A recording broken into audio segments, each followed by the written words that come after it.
At school, Kodaka was always mistaken for a delinquent. Even when he was just reading in the library, other students were too scared to come near him. They assumed he would beat them up if they got too close. As usual, once class was over, Kodaka headed to the neighbor's club room. When he opened the door, he saw Sana wearing a bald wig. Kodaka quickly shut the door and said he had walked into the wrong room. Sana ran after him and asked what he thought of her new look. She seemed confused and asked why he did not laugh.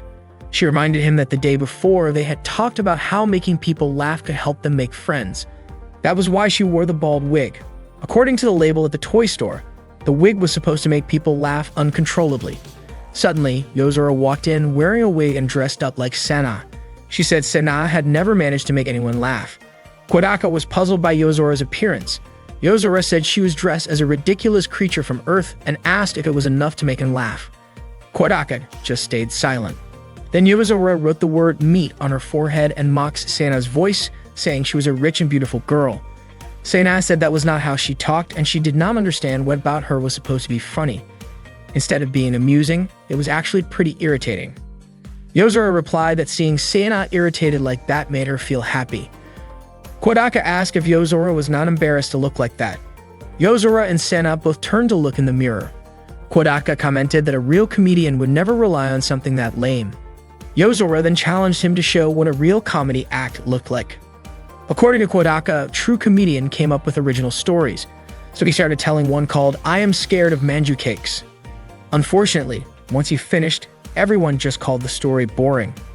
Rika joined them in the club room and said that funny people could easily become popular. As usual, Yukimura served tea, hoping to hear a funny story from Kodaka. But Sana and Yozora both advised her not to expect too much. Kodaka insisted his story was still better than Sana and Yozora's wig stunt. Yozora mentioned hearing about a hairstyle that was trending lately, the teased look where hair is combed upwards and then decorated. Sana got interested right away. Rika added that according to the internet, that style gave off a European noble vibe or something along those lines. Sana thought it would probably suit her well. Rika even said that there were people so grand they shaped their hair into bird nests so birds could live in them, or even molded their hair into love letters. Sana was surprised and asked if that kind of thing only happened in the samurai era. Rika explained that it was just a way of expressing oneself, similar in concept to how samurai helmets were made. Yukimura asked if that meant T's hair was like a samurai helmet, something that showed identity if their head got cut off, so they would be respected, honored, and remembered like true samurai. Kodaka did not think it worked that way. Sana started feeling something was off, and Yozora seemed to agree. She said it would be hard for a group of people to style their hair that way, so it would be pointless for commoners to try it. According to Yozora, regular people would just stick to basic hairstyles used by lower social classes. She says she hoped to see the T's style in person someday. Rika said it was extremely rare to find someone who was born with a natural noble aura and a personality charming enough to pull off the T's look. Kodaka realized that Yozora and Rika were clearly trying to bait Sana, and it worked. Sana took the bait. She insisted that such a person did exist, and that she was the only one who truly pulled off a hairstyle like that. Yozora told her not to force it, especially since T's hair was notoriously hard to work with. Sana said she was not trying to force anything. She believed that no matter how complicated the hairstyle might be, nothing could outshine her divine aura. Kodaka could not understand why that particular fish always bit the bait so easily. Yozora said that if Sana really was forcing things, then she and Rika would immediately start backcombing her hair. Sana got ready to have her hairstyle changed by Yozora and Rika. Before they started, she asked them not to do anything weird. Yozora began brushing Sana's hair. Sana admitted that it felt kind of nice having another girl brush her hair. Rika commented that Sana's hair was smooth and soft and even the ends were not split. Just for that day, Yozora complimented Sana's hair. Sana responded by saying that Yozora's hair was beautiful too, and she added that Rika's hair was shiny and also pretty. Yozora then asked if Sana had any requests before they started teasing her hair. Sana asked for a hairstyle that popular girls would wear. Yozora started thinking about what was trendy and said, summer. Rika suggested adding elements that represented what people liked the most during summer, like incorporating beach waves with curly hair. Yozora agreed and even wanted to add a swirling water accent using rolled sausages. Rika wanted to give it a summer storm vibe by adding a few waves to the overall look. Rika then asked Sana what she thought about the idea, and Sana said it was not bad. Yozora suggested making a hill with a beach on top of it. Things got even more ridiculous when Rika proposed replacing the hair ribbons with a bikini, and Yozora went further by wanting to add watermelon and fireworks. Sana was shocked when she realized they seriously wanted to include a watermelon, a bikini, and even yakisoba in her hair. She started to panic, but Yozora and Rika told her to stay still. Yukimura quickly went to get the watermelon, the bikini, and the yakisoba. At that point, Sana turned to Kodaka for help, but he completely ignored her. Meanwhile, Maria was outside playing in the yard. When someone called out to her, she immediately started doing her assigned task of mowing the grass.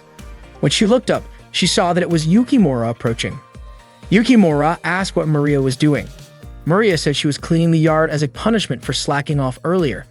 Yukimura was there because Sana had asked her to get something. Maria assumed it was probably something related to summer. She handed over a few bugs she had managed to catch. Back in the club room, Yozora and Rika finally finished creating a new hairstyle for Sana. Yozora called her the fiercely backcombed Storm Queen, the most popular girl in A Midsummer Night's Dream. The hairstyle was so outrageous that it even felt heavy on her head. Kodaka thought the two of them were being way too cruel. Yozora and Rika insisted that the hairstyle looked great and made Sana seem elegant. Sana asked if it really suited her. Yukimura said it definitely did. It was not only elegant, but also deeply moving. Yozora even admitted to feeling jealous and said she should have backcombed it herself before cutting her own hair. Sana then asked Kodaka what he thought. Kodaka told her the hairstyle really suited her. The next day, Sana told Kodaka that her father had been furious with her and ended up spanking her before undoing the hairstyle. Later on, when they were in the club room, Rika and Yozora apologized to Sana for going too far. Sana was still upset and stormed off. Yozora felt like the club activities were not going very well. While at the library, Kodaka received a message from Sana asking why he was not in the club room. Kodaka replied and told her that he was studying for the exams. Sana told Kodaka to head to the club room right away because only she and Yukimura were there. Just as Kodaka was about to go, Sana said he did not need to come after all, since Kobato had already arrived. Not long after, Kobato called him and asked for help. Sana could be heard chasing Kobato around. The commotion was loud enough that people nearby started to think it was a kidnapping. That night, while Kodaka was studying, Sana messaged him to ask whether he was confident about the upcoming exam. She then invited him to come study at her house. Kodaka agreed, especially since Sana had the highest grades in their year. The next day, he told Kobato that he would be going to Sana's house that afternoon to study for the exams and asked if she wanted to come along. Kobato was shocked and told him not to worry about her. She said Sana was scary. When Kodaka arrived at Sana's house, he was surprised to see her father, Pegasus, already waiting for him at the gate. Sana came out to greet him and Pegasus politely let them go study. Sana then asked if her father had finished talking to him.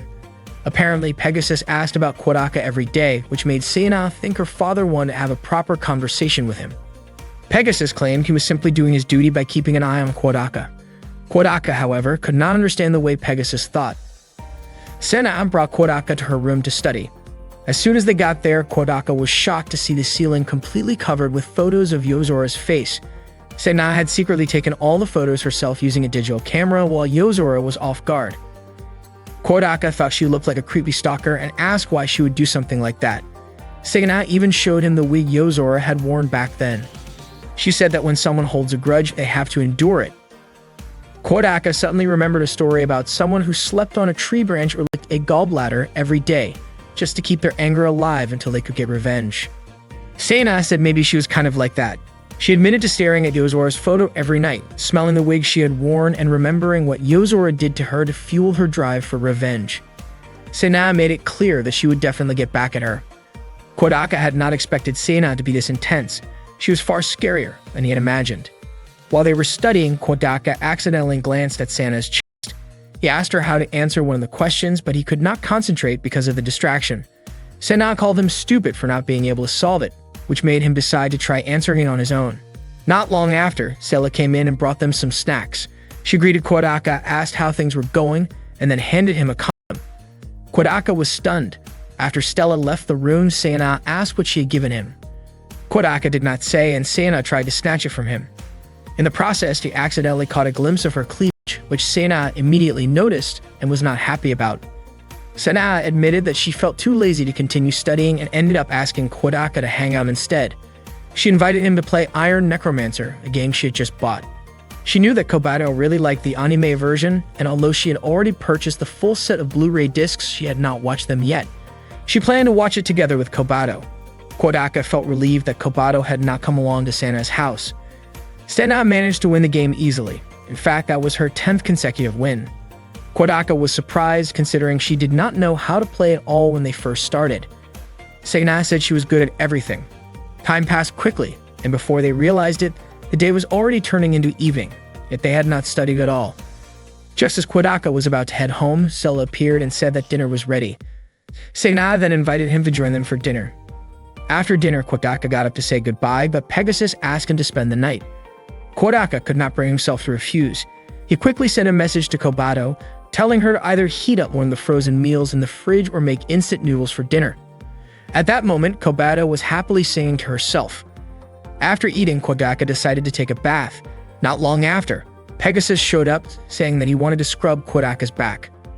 Kodaka politely declined, saying there was no need, but Pegasus insisted that he should not be shy. Pegasus shared that back when Hayato was still around, he used to take the initiative to lather up the soap and sit behind him. As he scrubbed Kodaka's back, Pegasus asked how it felt. Kodaka said it felt just right.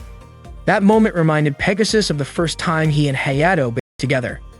Pegasus then brought up the fact that Sana had come home from school the day before with fried squid and yakisoba in her hair.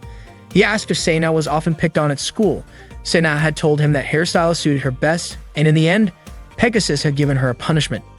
Pegasus also noticed that such a hairstyle did not exist, which confused him, especially since Sana usually held herself with pride.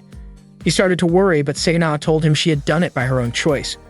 Kodaka asked whether Pegasus had seen the state of Sana's room recently.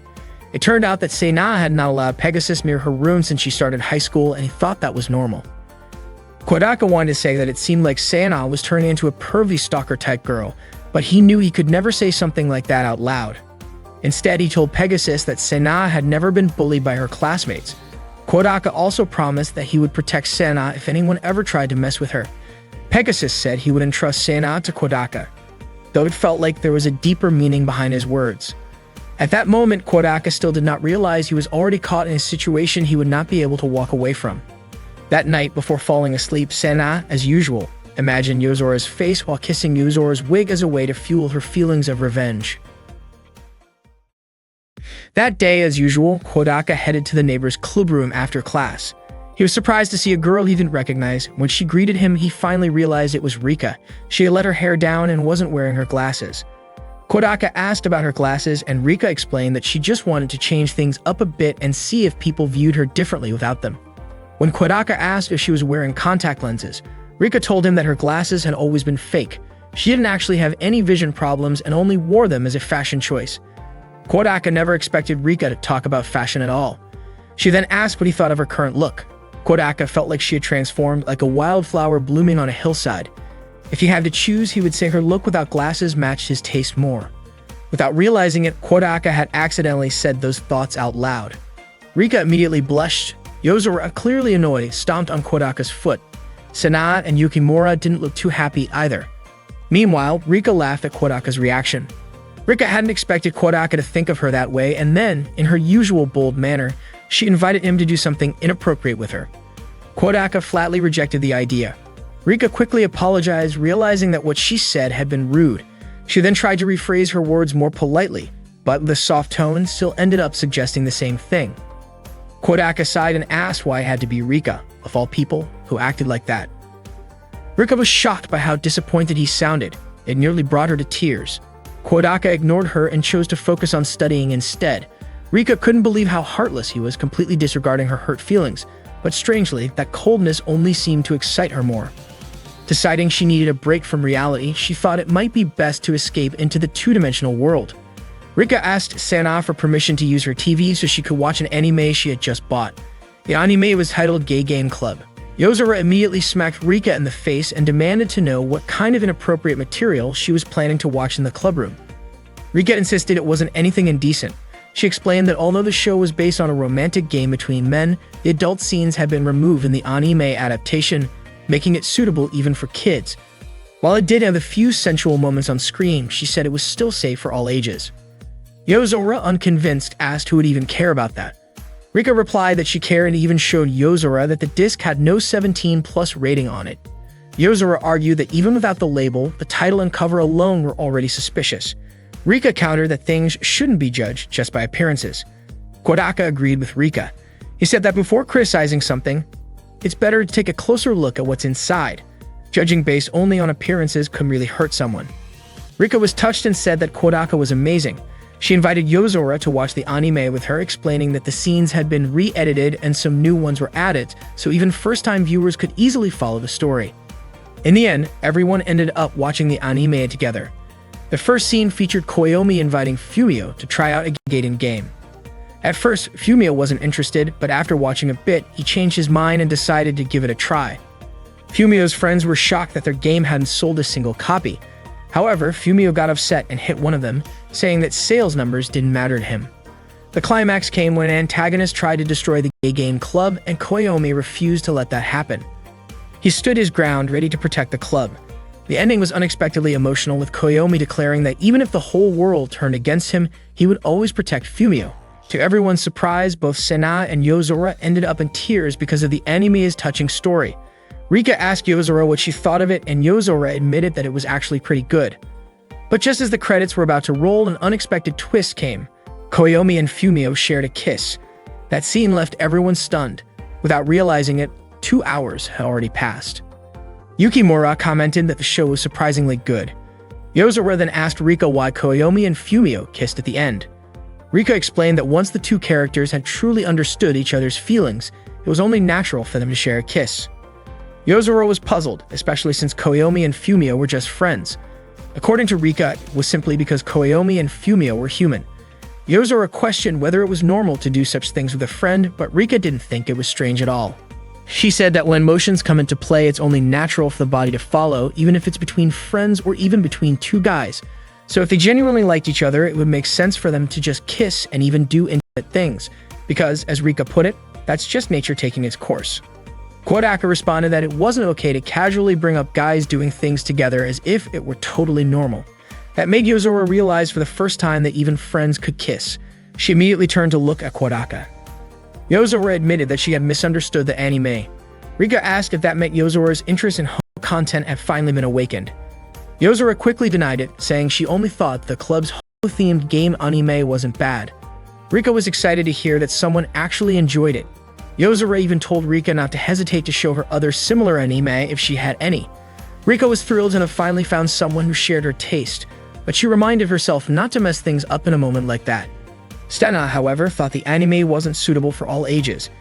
She was confused by the fact that Yozora had once called her gal games perverted and disgusting, yet seemed to accept the homo-themed anime from Rika without hesitation. Yozora told Sena not to compare a story about male friendship to some dumb game focused on poking and prodding women. That really got on Sena's nerves. She felt insulted that Yozora had dissed her gal game. Yozora then asked if Sena had the guts to read aloud the scene she was playing. She pointed out how inappropriate the dialogue was and claimed that she herself could read any scene from the Homo Club anime because, in her opinion, it was a piece of high art. Sena challenged her to do it. Yozora read one of the scenes out loud, and the dialogue turned out to be surprisingly well written. Sena flipped through to find another one, but they all still sounded impressive. Kodaka couldn't believe Yozora actually remembered every line of the scenes. Yozora said it was Sena's turn now. If there was really nothing embarrassing in her gal game, then she should have no problem reading a scene aloud. Sena went quiet, but Yozora kept pushing her. Eventually, Sena gave in and agreed to read it just like Yozora did. She read the gal game scene in a low voice and hesitated when she came across inappropriate words. Yozora urged her to read it loudly, clearly, and with emotion. So Sena read it out loud, even including the inappropriate terms, and Kodaka was genuinely surprised that she actually went through with it. Sena declared that Yozora couldn't keep pushing her around forever. Yozora was stunned by how extreme the gal game dialogue turned out to be. Sena asked, wasn't it true that there was absolutely nothing to be ashamed of in the game? Yozora admitted defeat and acknowledged that Sena had won, though she also said she didn't want to look at her right now.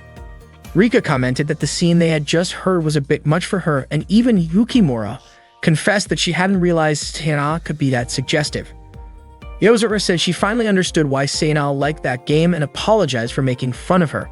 Sena was shocked and immediately ran off, but not before snapping at Yozora and calling her a perverted game freak. That same day, Kodaka had just finished his exams and was walking across the schoolyard when a girl dressed as a nun called out to him, referring to him as a lost little lamb. Kodaka ignored her. The girl called out again, saying that ignoring a servant of God was practically a sin. Kodaka turned and asked if she was actually talking to him. She laughed and offered to listen if he had anything on his mind, saying she was a sister and it was her job to help. She said she understood that life was full of problems, so many that perhaps that was why Kodaka had turned into a delinquent and dyed his hair. Kodaka clarified that his hair was naturally that color. She apologized for stopping him, but told him that if he ever needed someone to talk to, he should feel free to come to the counseling room. The girl introduced herself as Kate and told Kodaka to call her either big sister or mom. Suddenly, Maria shouted out and called Kodaka her big brother, then ran up and hugged him. Kodaka asked if Maria knew Kate. Maria was shocked and screamed, asking why the old hag was talking with Kodaka. Kate got annoyed and immediately tugged Maria's ear for calling her an old lady. It turned out that Kate was Maria's older sister, and she ordered Maria to call her beloved big sister. Maria, clearly in pain, apologized and Kate let her go. Kate assumed that the guy in front of her was Kodaka. She mentioned that she had heard a lot about him from Maria. She also introduced herself again as Maria's older sister. Just as Kodaka had seen, she admitted that Maria was a pretty clueless little sister, but she thanked him for taking care of her. Maria then said that Kodaka would always be her big brother whether Kate asked him to or not, and walked away. Kate yelled at Maria to do her job properly, but Maria loudly shouted back that she didn't want to. Kate was confused by how her little sister could be that clueless, but she was still grateful to Kodaka and the other members of the neighbors' club. Maria had been a lot more cheerful ever since she became the club's advisor. Kodaka said he had always thought Maria was naturally that cheerful. Kate explained that the only thing Maria ever really did was study. Her self-confidence was sky-high and she looked down on others. Things got even worse after she skipped grades. That's why Kate was thankful to Kodaka and to Maria's little vampire sister for being there. She also expressed gratitude to Yozora, who had pushed Maria out of her shell without giving her a chance to talk back. According to Kate, Yozora was the only person Maria couldn't manipulate. Kodaka understood. He hadn't expected anyone to be that thankful to Yozora.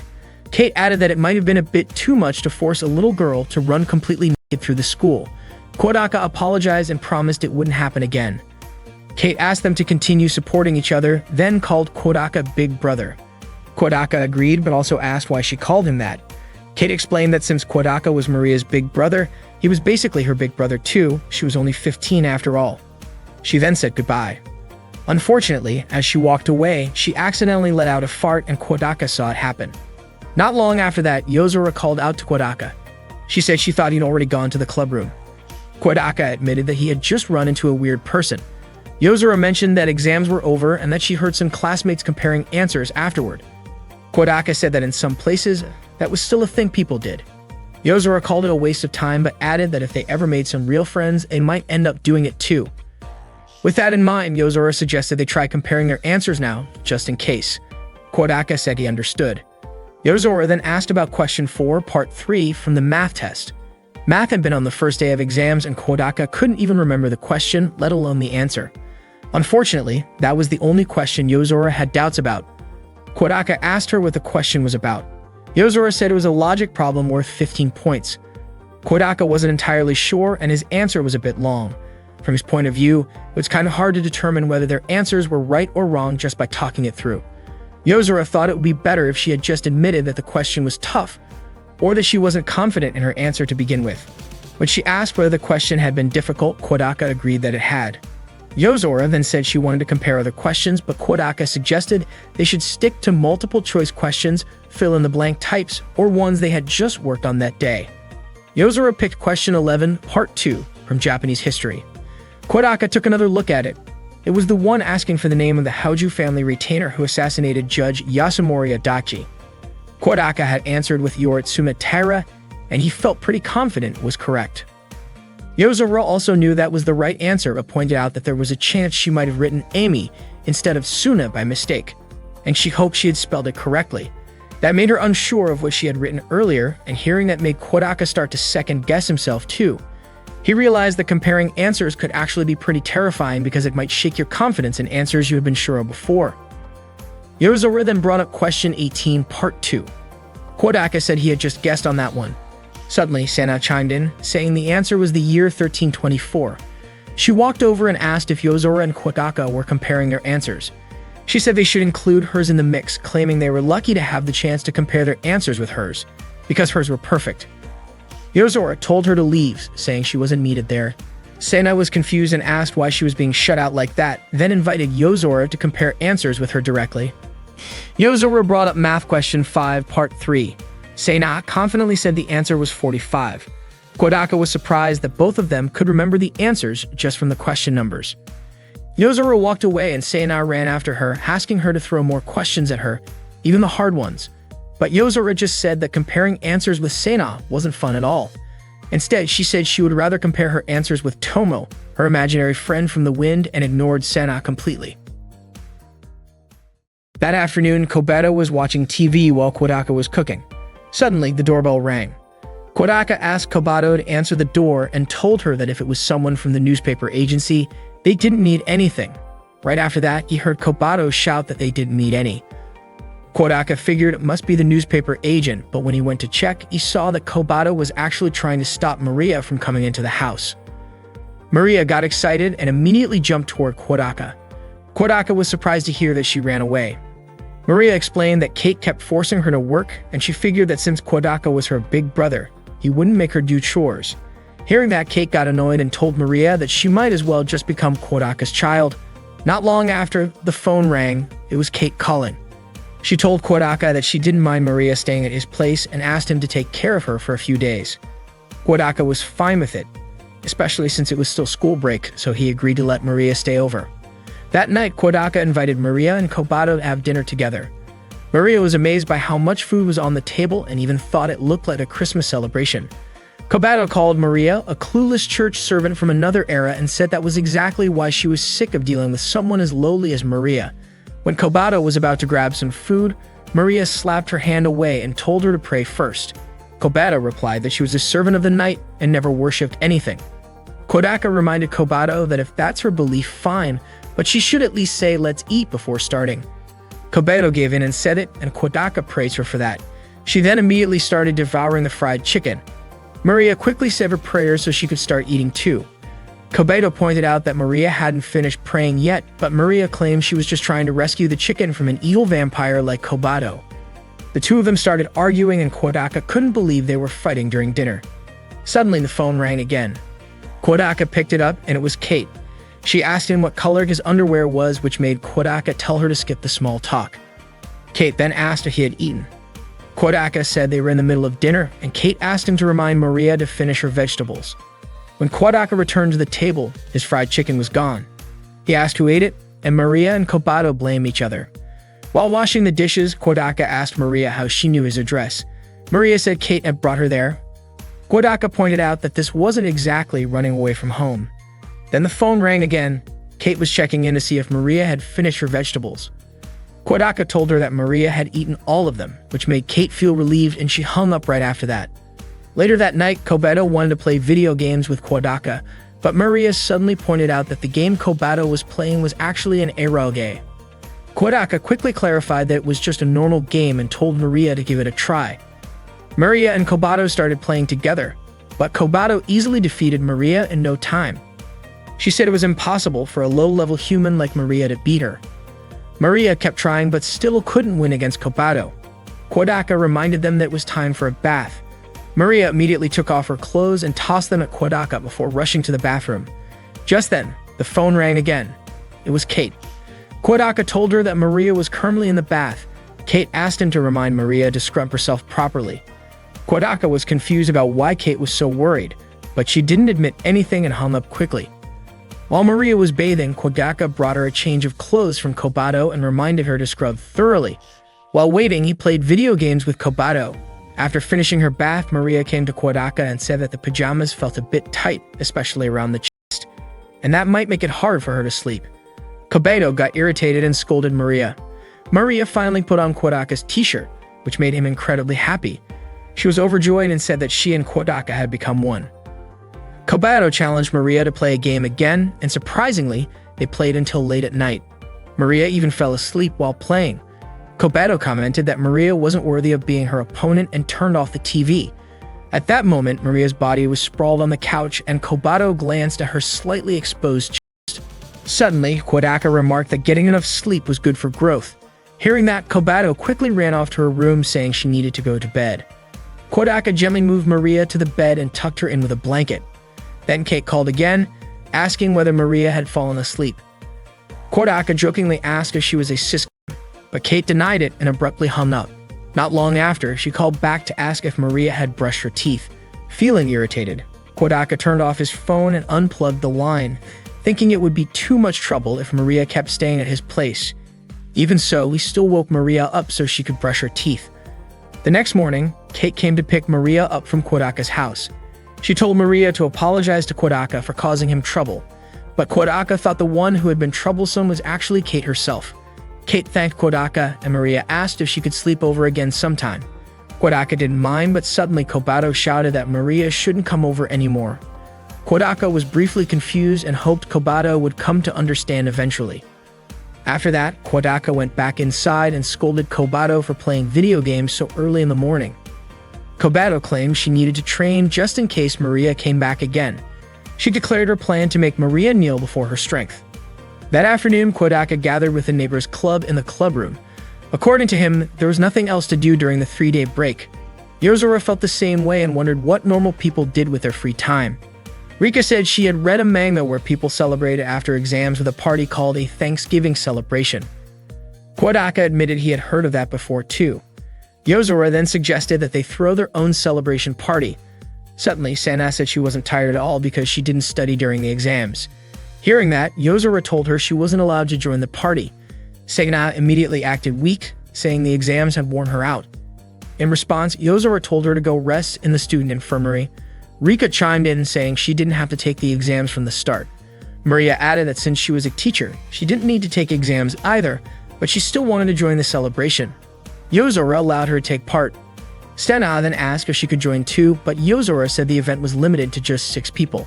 Sana got annoyed and questioned why Yozora always treated her like that. Despite the drama, all the club members joined the party.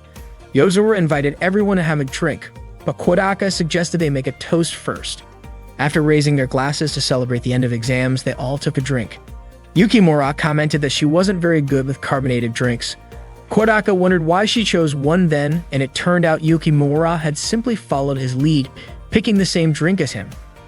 She thought a man shouldn't be defeated by just one drink, so she took a big gulp, but ended up collapsing right after. She apologized for embarrassing Kodaka. Kodaka told her to just drink some orange juice instead, and he would finish the soda for her. Rika pointed out that this counted as an indirect kiss. That comment triggered a memory in Kodaka's mind of young Yozora coughing after trying soda. He then asked Yozora if she still couldn't drink soda. Yozora replied that it wasn't that she couldn't, she just didn't like it. Rika and Sana looked surprised when they heard Kodaka use the word still, and they both began to get suspicious. Kodaka forgot that he had to keep his past and Yozora a secret. After they finished all the snacks, Yozora asked what they should do next, whether they should play a game. Rika mentioned that she had heard of a group game called the King's Game, where the king is chosen randomly, and whoever is the king gets to order anyone to do whatever he wants. Sana got really excited and even planned to order Yozora to lick her feet. She was enthusiastic about getting everyone to play the King's Game. Yozora agreed and even planned to give Sana a tough time during the game. Kodaka set one condition: the king's orders had to be chosen randomly, so he asked everyone to write down king's orders and put them into a box. He had to do this because otherwise everyone would just make up orders as they pleased. On the first turn, Sana got to be king. She even said that she was obviously the one who deserved to be king. Yozora immediately handed her the box full of orders. Sana said that Yozora would be punished by the king for being disrespectful and read an order saying that person number 4 had to change into a swimsuit. Kodaka was shocked and asked who had written that order. Sana admitted she wrote it herself. Kodaka then asked what would happen if the order was directed at Sana herself, but she said she wouldn't be affected. Sana asked who had number 4, the poor fool who would have to spend the whole game wearing a swimsuit. Unexpectedly, number 4 turned out to be Kobato. Sana was surprised and said the order was inappropriate and that she would erase it. However, Yozora insisted that the king's orders were absolute and told Kobato to take out her anger on Sana. Sana pointed out that there were no swimsuits in the room, but Rika offered a very sexy cosplay outfit as a replacement. Kobato had no choice but to wear it, and at that moment, she truly hated Senna. On the next turn, Yozora became king. When she drew a king's order, she was shocked and wondered who the fool was who wrote it. The order was for number 5, who was Maria. Yozora read the order aloud. It was something quite inappropriate. Yozora suspected that Rika was the one who wrote it. Rika admitted it, saying it would be more fun to see the person reading it get embarrassed. Then Senna became king again. Unexpectedly, she went to the convenience store in front of the school and read dialogue from the king's orders where she scolded the cashier exactly as written. Afterwards, Senna got annoyed and asked who had written such an order and why the king had to follow their own orders. Yozora explained that the king's orders were absolute, even if it meant ordering themselves. Kodaka guessed that Yozora must have written that order since she had marked the edges of the paper so she wouldn't pick the wrong one. He thought Yozora was seriously scary. Next, it was Rika's turn to be king. Her order was for number 1 to show her chest to everyone present. Yukimura suspected that Kodaka was the one who wrote the command, but Kodaka denied it. It turned out that Senna was the one who wrote it. Kodaka then asked what would happen if Senna herself ended up facing the consequences, but Senna was confident that wouldn't happen. Kodaka wondered where Senna's confidence came from. It turned out the number 1 was Kodaka himself, and he immediately showed his chest to everyone. After that, they took turns receiving the king's commands. Maria was ordered to ask the male students to choose between curry-flavored poop or poop-flavored curry. Senna and Rika were told to run around the field. Yukimura had to wear a bald wig. Maria and Yozora were instructed to dance together, and there were many other fun challenges. Finally, they reached the last round, and this time Senna became the king again. When she was drawing lots, A noticed a piece of paper stuck in the corner and decided to make it the final command. The order was number 3 had to kiss the king. Everyone was shocked to hear this. Senna asked about number 3, and it turned out Kodaka had drawn that number.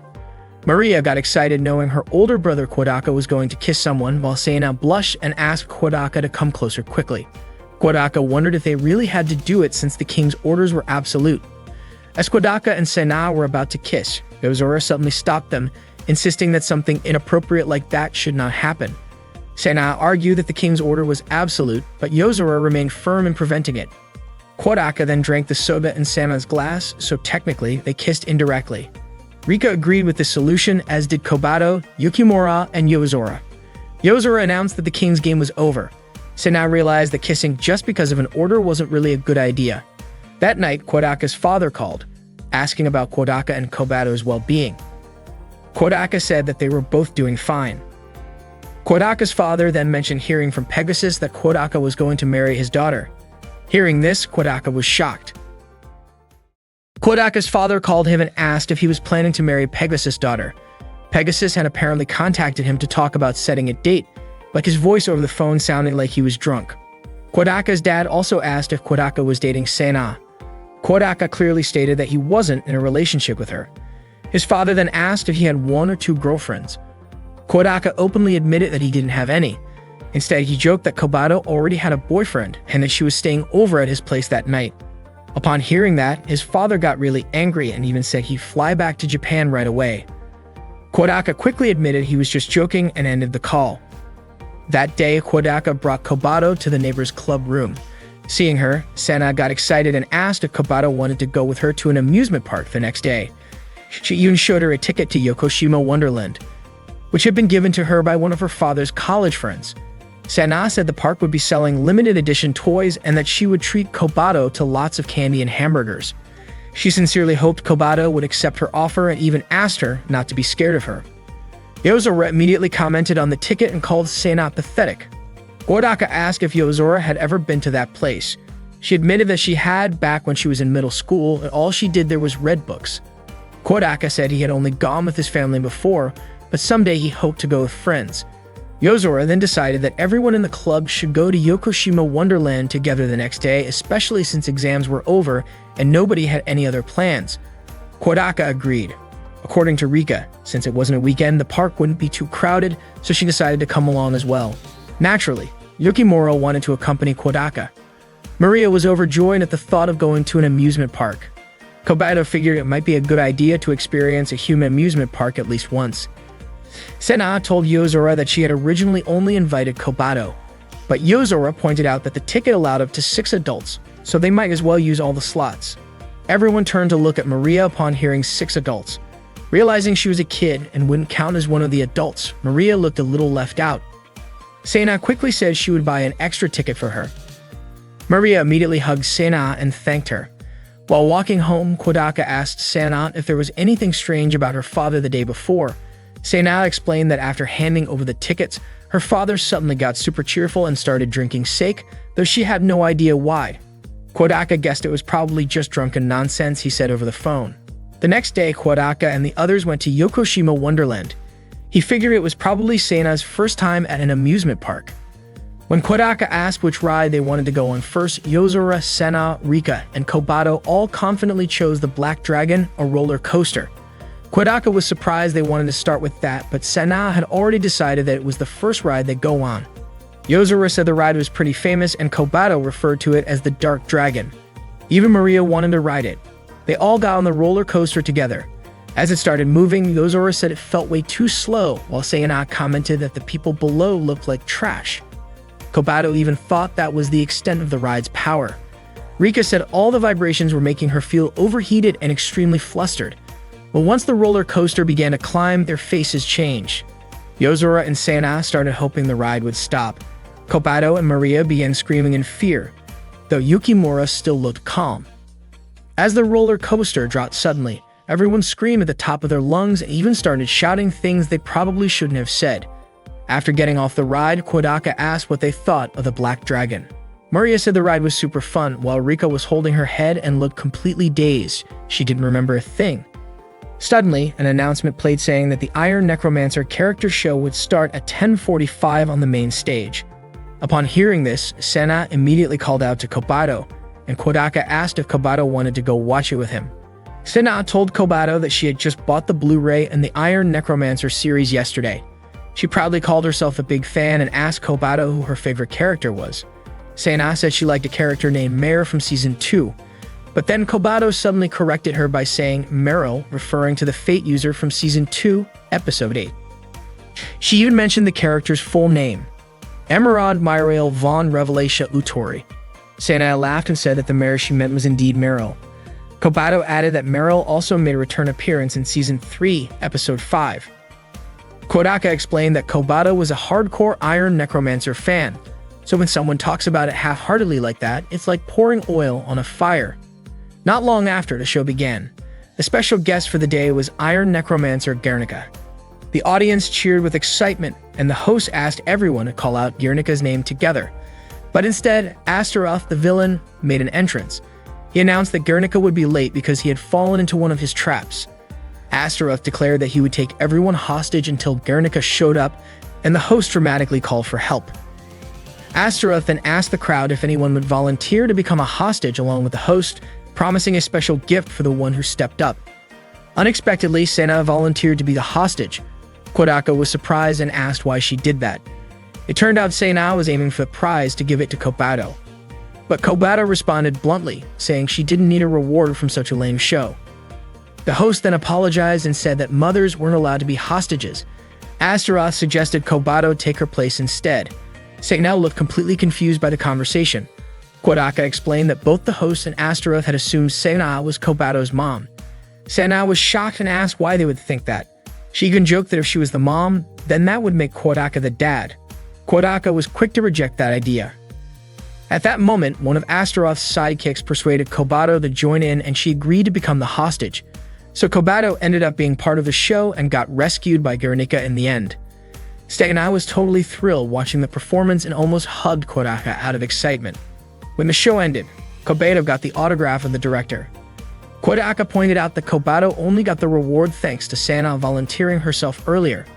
Upon hearing that, Kobato shyly and quietly thanked Sena. Sena looked deeply touched, but Kobato immediately ran off. Sena mentioned how cute Kobato looked when she was acting all shy. Kodaka also thanked Sena, and Sena replied that it wasn't like she did it for Kodaka or anything. She only did it for Kobato. Sena complained that it was annoying how the host and Astaroth called her a mom, especially since she wasn't even married. She called them idiots. The word married suddenly made Sena think that before marriage, people needed to date first. Kodaka noticed and asked what she was thinking about, but Sena didn't answer him. Kodaka reunited with his friends at the cafe and asked what everyone had been up to earlier. Yozora said she had just been reading a book. Rika proudly shared that she had ridden the carousel 10 times, and Maria excitedly said she had eaten fruit crepes and a bunch of other snacks. Kodaka apologized to Yukimura for having to cover all the food Maria had ordered, but Yukimura told him it was totally fine. After all, it was only natural for her to take care of Kodaka's little sister. Maria was instantly drawn to the curry in front of her. As she was about to say something gross about it, Yozora quickly pinched her cheek to stop her from finishing her sentence. Maria changed course and said the curry actually looked tasty. They all started eating together. While they were enjoying the meal, Kodaka asked what they wanted to do afterward. Maria immediately requested that they go on the Black Dragon ride again. That caught both Yozora and Kodaka off guard. Kodaka suggested they drop the idea of riding the Black Dragon again, but Seina said she was still up for another round. However, she added that it wouldn't matter if the others were too scared to go. Yozora told Seina to quit pretending to be tough, pointing out that she was scared too when they rode earlier. Not wanting to let that slide, Seina fired back, saying that Yozora's legs were shaking during the ride. Yozora denied it, but Seina kept teasing her by mimicking the scream that Yozora let out, which was apparently still ringing in her ears. Yozora clearly couldn't let that go and claimed Seina screamed too, and even wet herself. Caught off guard, Seina accidentally admitted it before quickly shouting in denial, insisting she wasn't scared of roller coasters at all. Yozora then challenged her to ride it again. Seina agreed, but only if Yozora went with her so she could take her picture with her digital camera. As it turned out, Seina had been hiding her camera the whole time. After that, Seina and Yozora lined up again to ride the Black Dragon. Meanwhile, Kodaka and the rest of the group tried some of the other extreme rides, including a terrifying haunted house. Later, Kodaka suggested they go on the Ferris wheel. Once they reached the top, they looked down and commented on how tiny the people below looked. Kodaka mentioned that the Black Dragon looked amazing from up there and wondered how Yozora and Seina were doing. Rika pointed out that they had been separated for quite a while and suggested they go find them. Once they got off the Ferris wheel, they quickly spotted Yozora and Seina sitting on a bench looking exhausted. Kodaka walked up and asked what had happened. Apparently, the two of them had ridden the Black Dragon 8 times. Kodaka was surprised to hear that. They had kept riding it because neither one wanted to admit defeat. Rika asked who had won, but there was still no clear winner. They planned to settle it on a 9th ride. Kodaka urged them to just call it a draw, saying they had both tried hard enough. But Yozora and Seina were too stubborn to quit. They were determined not to lose, even if it was tough. Eventually, they couldn't take the nausea anymore and both became quite ill. Kodaka and the rest of the group quickly made their way to the nearest laundry facility to clean up. Kodaka told everyone to meet up again at the entrance gate at 4 o'clock. Afterward, they all headed to the bathhouse.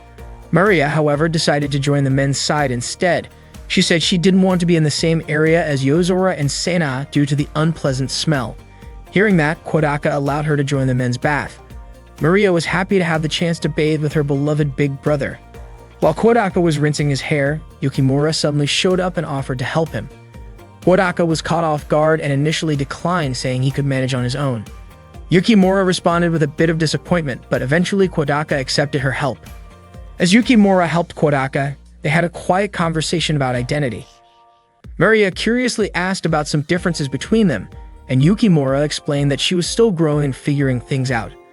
Kodaka realized something about Yukimura and later shared it with the group, who were all surprised. Rika then gently talked to Yukimura in private to help her understand herself better. Yukimura accepted the truth about her identity and shared her feelings with Kodaka, explaining how family had influenced her thoughts about herself. Kodaka kindly reassured her that she could be herself and didn't have to fit into any particular mold. This comforted Yukimura, who promised to continue supporting Kodaka.